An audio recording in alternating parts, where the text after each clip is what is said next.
Afternoon. I'm Dennis Galucki, and welcome to the 571st Imagine Greater Buffalo program and our 192nd YouTube Imagine program hosted by our wonderful downtown Buffalo and Erie County Public Library. Thanks for joining us today. This program is created by the Center for the Study of Art, Architecture, History, and Nature, or C-SAAHN, as I like to pronounce the acronym, and ImagineLifelongLearning.com. Now, before we get started, a little housekeeping. Everyone watching will be muted and your video turned off. If you have a question or comment, please type it into the chat box and we'll go through them at the end of the presentation as time allows. We are recording this program, so you can watch it again later on the Downtown Central Library's Facebook page and YouTube channels. And please, we certainly hope you share the links with others. Now, on to our featured speaker. Joining us today to present patterns and portraits in fabric is quilting artist and former Hamburg public librarian, Jack Edson. Jack started working in his first career as a librarian while he was studying for his Bachelor of Arts degree at Canisius College. Having earned his BA, Jack went on to obtain his Master of Library Science degree from the University of Rhode Island. His career as a librarian would span 46 years and see Jack achieving the position of director of the Hamburg Public Library. In the course of his librarianship, Jack became inspired to pursue another passion, that of quilting. A self-taught sewer, Jack embraces life as a quilter. The majority of his quilts are representative of his most beloved pieces of art history. Jack's quilts have been exhibited locally at the Birchfield Penny Art Center and the Case Project, as well as nationally at the Pacific Northwest Quilt and Fiber Arts Museum and the Rocky Mountain Quilt Museum. His quilted self-portrait won the Margaret E. Mead Memorial Award at Birchfield Penny Art Center's Art in Craft Media Biennial exhibition in 2017. It's quite an honor to have a former librarian as part of this series, as well as a gifted artist. So let's welcome Jack Edson. Jack, take it away. Thank you, Dennis. It's nice to be here. I'm very happy to be presenting this program. People often ask me, how long have I been doing quilting? And the answer is 50 years. So I started during the bicentennial year, 1976, and really continued to this day. When I was a teenager, I took a class in oil painting portraits and have always been extremely interested in people's faces. And in many of my quilts, the ones that are portraits, it's usually an art history hero that I have that I want to spend about 3 weeks for each piece making it. If you'd like to show the slideshow, I could talk about certain pieces one at a time. So patterns and portraits. With many of my pieces, the pattern is strong, and others, the image of the person is strong. And this varies from piece to piece. This is a piece I just finished. In fact, I hung it on the wall in my studio at home, thinking, you might like to see it. This was done maybe a month ago, and I have a very strong love of the patterns that emerge when someone uses quilt block imagery from actually about 200 years ago. And I generally try to combine different patterns in a way that I feel they've never been combined before. This begins with a 9-patch, the little red and white pieces. But then as we go out into this diamond and a medallion shape. I used what's called a pineapple quilt and cut it into quarters. And I have this image that for older viewers like myself might be reminiscent of the old television test pattern. We have the next, good. Oh, this is a picture of me in my studio, which is where I am right now. I took over the dining room, figuring we never used it for dining. So why not keep it set up as my quilt fabric arts studio? This photograph is a portrait by the Buffalo artist David Moog, who has a project of the artist scene, it's called, in which he attempts to chronicle a portrait of every Western New York artist. David came out here and set up this shot.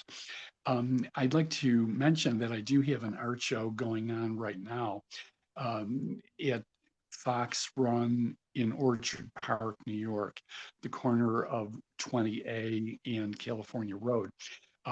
That's 23 pieces, about 8 quilts, and the rest fabric collages of recent work. It's open at Fox Run until the end of May. So I'd like to encourage any of the viewers to take a ride over and see my show. One thing that's unique about my studio is that it's full of art by other artists. This way, I'm constantly inspired by other work by some pretty well-known artists. Next slide, please. This actually goes the other direction. This is a portrait of the young Gerhard Richter, he's still alive. He's an older artist now, but I went to an art show of his work at in Manhattan a couple of years ago, and they had a photograph of him when he was a young boy, and I took a picture of it with my camera and made this quilt of it. This is a piece that the Birchfield Penny Art Center recently purchased. They're having a fabric art show, artists from their collection, and they acquired this one. So I'm very excited about that, and it'll be on display beginning in June, the fabric art show at Birchfield Penny. This is the other piece the Birchfield Penny recently purchased. It's an image of the American artist Joseph Cornell, and I call it Joseph Cornell Dreamer. Um, One of the reasons I pick a portrait of a certain artist is I sort of see them as a type of alter ego of myself. For example, the image of Cornell in this piece, he's probably about the age I'm at now. And also his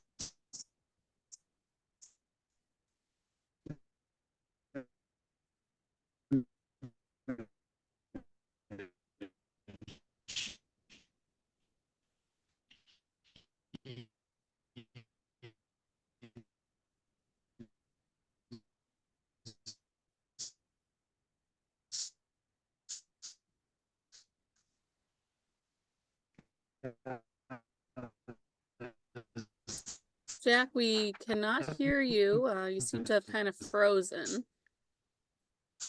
hand, and he present in the world with us here now. We have may we have the next slide, please? Okay, yeah, would you Jack, use the next slide? we cannot hear you. You seem to be a bit frozen. Apologies, folks, for the technical issues. We'll try to sort this out here.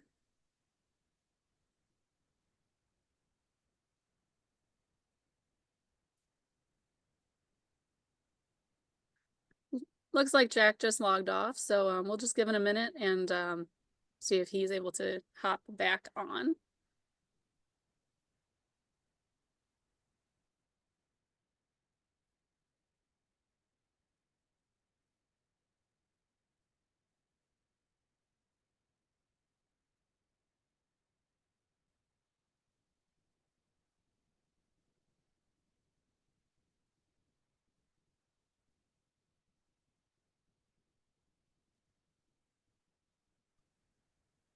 Okay. Jack, Yeah. there you go. Okay, good. This is a quilt portrait of the musician John Lennon. And my very first portrait quilt was an image of John Lennon. I had a poster that I bought at the Albright Knox gift shop. And after years of looking at it on my wall, I realized that it could be made into a quilt. It was all squares, as we do find in many quilts. So even with a very limited number of fabrics to choose from, I made a kind of rudimentary quilt of the image.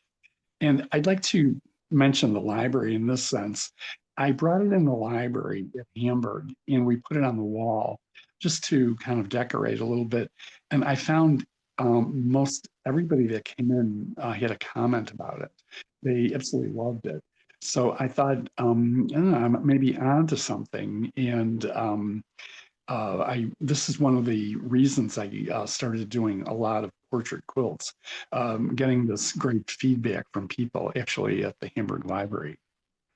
This is a later version in which I used probably 200 different fabrics.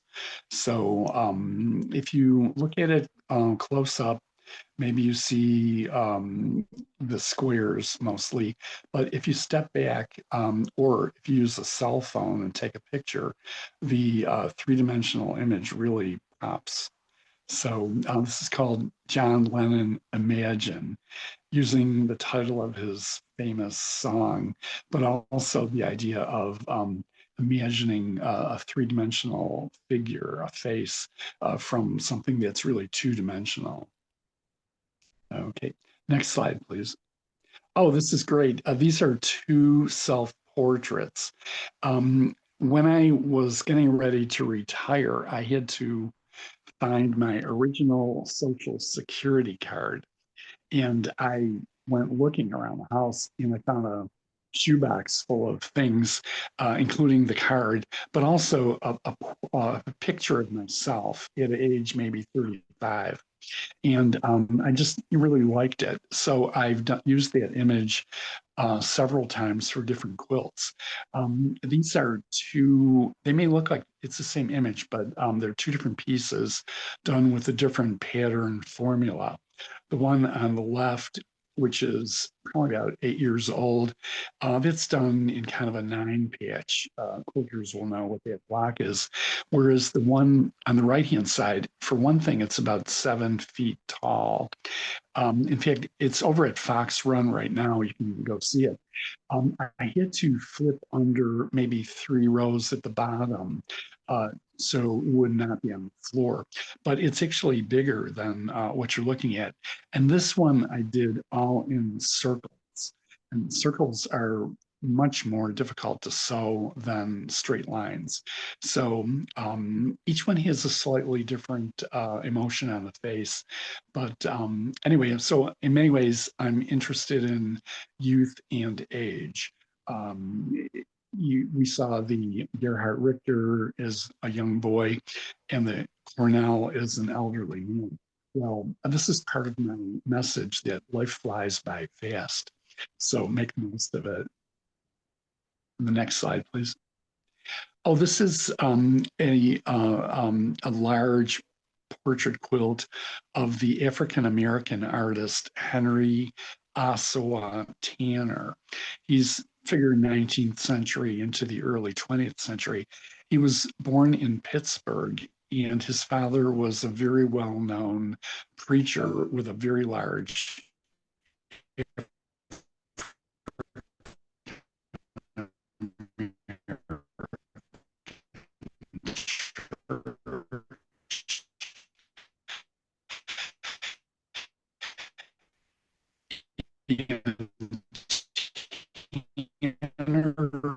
moved to Philadelphia and studied with the great portrait artist portrait. This is where my quote comes from, the portrait of Tanner by Akins. And I realized I had never really done an African-American portrait and really wanted to get the actually skin tone right. So that was one of my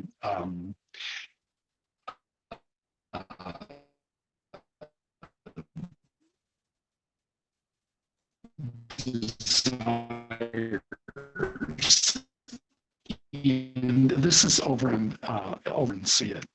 Next slide, please. Yeah, maybe have the next slide, please.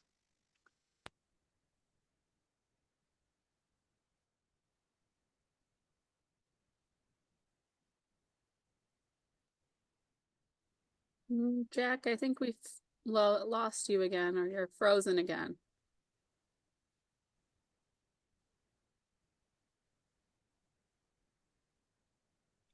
This is a very recent. I'm seeing it okay. Okay, you seem okay now. Okay, good, good. Welcome back. This is a portrait of the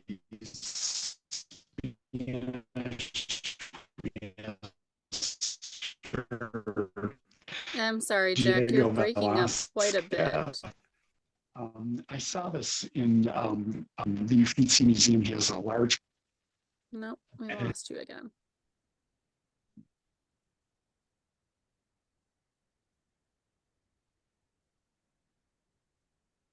Try now.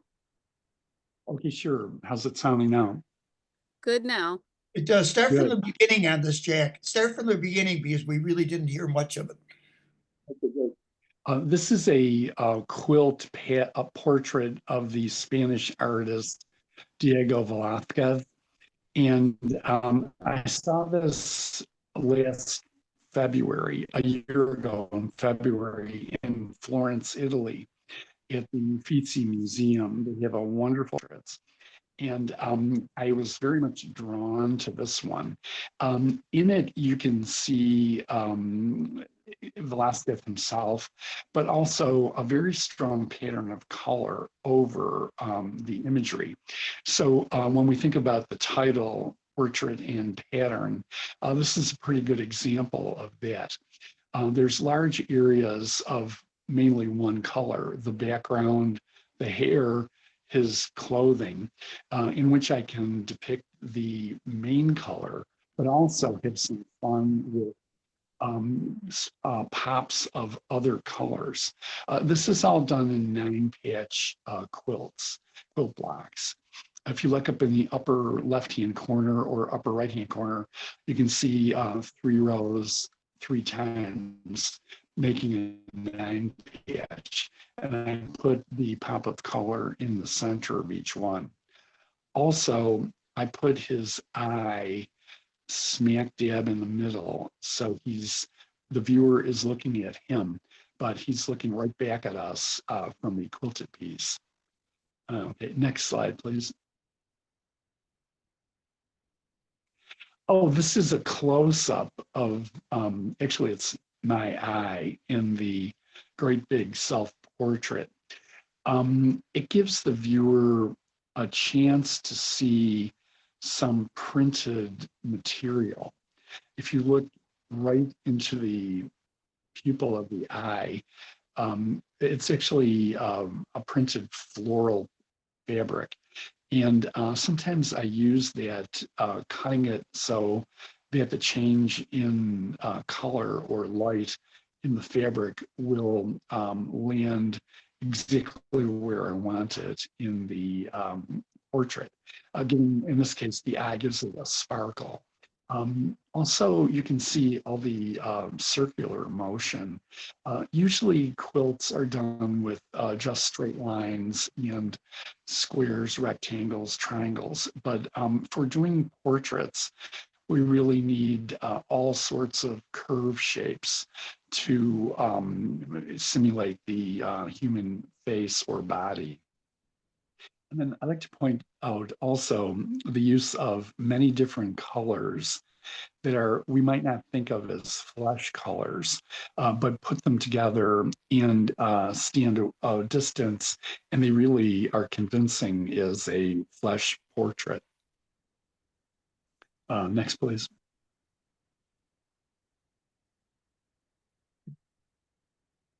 I think there were 11 of 11, Jack. Oh, is that it? That was the 11th, yes. Okay, good enough. I have another one on the wall. Yeah, which show us is- your work area. Sure, sure. This is it. Here's my sewing machine, and I sew standing up. I'm always in motion when I'm working, and I have my fabric in laundry baskets. So I have a laundry basket full of flesh, brown, strong patterns, green, all the different colors, maybe 100 of each color. I need all sorts of variety in doing my work. I want to point out also the quick way of explaining this. I'll show you. Here's a portrait of an artist, Kai Bot, a French artist, which I like a lot. I put a grid on it, and then I've made a little window, and I'll put that over one area of the block I'm working at. Then I usually draw a drawing, a quick sketch of that one block only, and then make that in fabric. And there's no set formula. Each quilt is a separate art journey in which I don't have it all planned out, and I sort of let whatever's going to happen come to light. And it's really great engagement and loads of fun. I love printed fabric, and I'll show two I picked out, especially for the library audience. I have them right here. One little bookworm guy. We have science book, we have dictionary, we have, a little bookworm with his glasses on. He's a real smart little guy. And then I love humorous imagery. I found this recently of this little girl who I'm sure she's a lot of fun, but I think she's a little terror. So I can't wait to put that in a piece. Also, I make handbags for for kicks. Doing a large portrait quilt takes about 3 weeks. And after finishing it, I'm usually just plain worn out and I need an easy project. So that's where the geometric pieces come in. Here's the quilt we saw earlier. This is the real thing on the wall. And for me, I love playing with color. This is an example of one of the handbags. It's made from novelty fabric. We've got that young lady on the telephone. We've got a frog playing baseball, angels. I always try to put something kind of dramatic inside. And in this case, I found a yard of picture of this guy who I think it's the Office television show. So anyway, I want it to be engaging and fun to react with. What? Jack, that was a nice slideshow and walk around your laboratory, your workplace, your gallery, the whole. I'm struck with as you kept pointing out the squares and the geometric shapes that you were working with. How much that's not unlike Picasso with his cubism, and really. It's the foundation for reimagining artwork, that you break away from the reality of things and get into the abstraction very quickly with fabric. So does that sound logical to you, or It does. Other artist that was very inspiring is the American artist Chuck Close. Mhm. He big portraits. He did them very realistically, and then later in life, he did them kind of in a abstract way, where if you looked at the individual squares, they look nothing like a human being. But we rely on the viewer's eye and mind to kind of pull it all together, and they Mhm. actually look like really realistic with the different colors and tones blended together when you're looking at them. So it's Picasso's very, yes, groundbreaking artist with portraits. He did a lot of portraits, but Close is another one for our own century. very much so, very much so. Well, Melissa, let's see if we have any questions from our audience. Sure thing. We Okay, have several questions. good. First question, Jack, do you ever miss the library? Yeah, yeah, I do. Yeah, I do. I love the library, sure. It'll always How, be in my head. of course. How did you get your start quilting? It was actually I went to two quilt shows during the bicentennial year, 1976, and I'm a very big collector of many things, and I wanted to make a quilt collection, and I thought one way besides buying would be to make them. And that actually is how I started.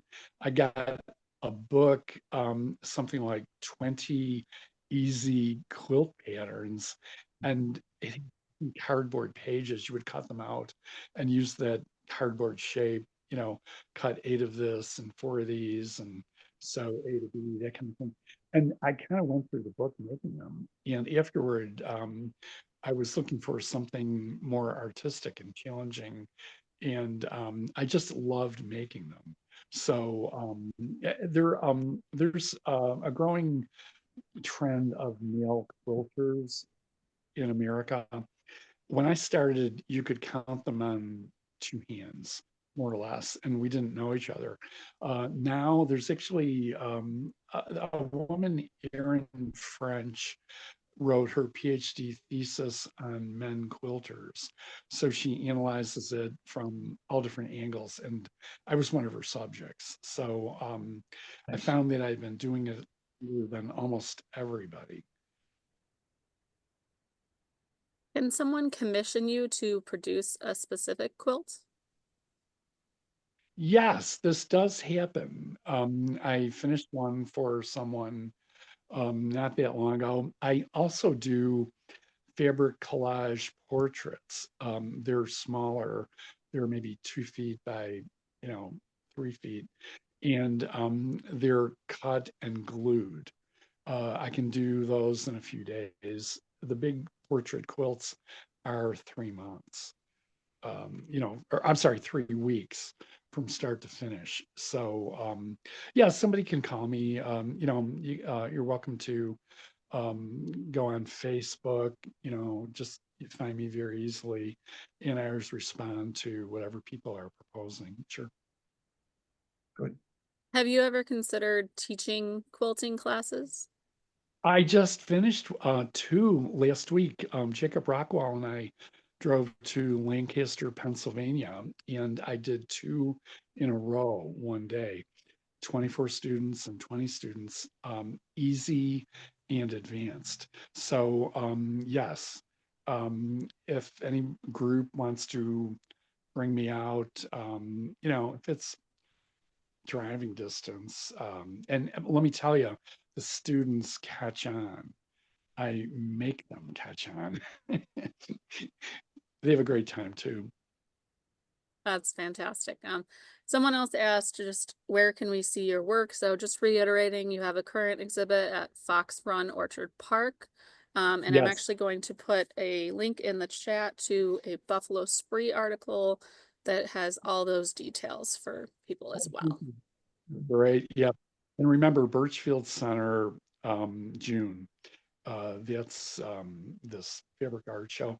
I just had a show just finished at the New England Quilt Museum in Lowell, Massachusetts. So that was and other places. Whenever the opportunity comes along, I actually make them numerous and sort of quickly.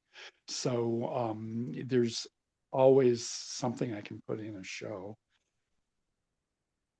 Good. Fantastic. Dennis, those are all the questions we've received. Well, this is wonderful, especially the idea that you were inspired by our bicentennial in 1976, especially given next year being our 250th anniversary. Perhaps there'll be Yeah. more inspiration coming your way on that day. But I'm with a small group in the town of Aurora, Griffin's Mills, and I know we'll be doing something around the Friends of Griffin Mills in a church. I'd like to have you there, maybe showing your wares and being a featured attraction. How's that? We'll I also, if you're open to it. I have a historical quilt collection too. Some of them finished, some of them in various stages of production. Nice. 19th century pieces. Well, we'll see what we can do. We'll figure that out. Jack, this is very good. I thank you very much for sharing an interesting artistic talent that you were drawn to, and like most artists, you have to do it. I mean, it's almost like you feel born to do something. Does that sound familiar to you? Because that's my guess of those artists that we honor like that. So whatever talent God gives us, we're supposed to use it and share it and teach others. That's my basic theory. It's a good philosophy, Jack. Good philosophy. So thank you. Thanks, folks, for joining us today. Jack, thank you again. And folks, we hope you're back next week, Tuesday, April 8th. Here on Zoom, we'll be joined by Dr. Keith Magis. Now, Keith is curator of the University at Buffalo Robert L. Brown History of Medicine collection for his presentation, The History of Healthcare Brought to Life. So this is a place right in the campus area, open to the public. And I wanted to make sure that we get this on the program. It's part of the design of what a university does. So it's a good, since our second week is about architecture and design, it helps lifelong learning. And this exhibit does just that in the field of medicine. So join us then. In the meantime, again, thanks for being here today. I'm Dennis Galucki. Be well and good day.